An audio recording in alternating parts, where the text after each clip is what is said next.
చేస్తాం. గోపిమూర్తి గారు.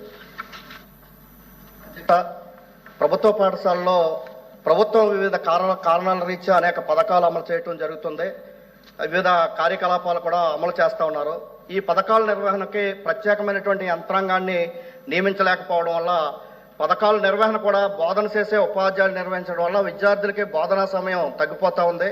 పథకం నిర్వహించడం ఒక ఎత్తు అయితే పాఠశాలలో నిర్వహించే ఈ కార్యకలాపాలు ఆన్లైన్ చేయటాలు, ఫోటోలు అప్లోడ్ చేయటాలు అనేది జరుగుతూ ఉంది. యాప్లన్నీ తగ్గించి ఒకే యాప్గా మార్చారు కొత్తగా ప్రభుత్వం వచ్చిన తర్వాత. కానీ అందులోనే 100కు పైగా టైల్స్ ఇవ్వటం కూడా జరిగింది.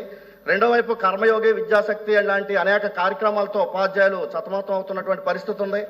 ఈ సంవత్సరం నుంచి విద్యా రంగంలో పరీక్షా మూల్యాంకాన్ని క్లిష్టతరం చేసి ఒక రోజులో పరీక్ష పెట్టి పేపర్లు దిద్దే పరిస్థితి నుంచి ఆ పుస్తకాల రూపంలో పెట్టడం వల్ల ఆ మూల్యాంకనం 10 నుంచి 15 రోజులు దాంతోటే కుస్తీ పట్టి బోధనకి దూరం అవుతున్నటువంటి పరిస్థితి ఉంది.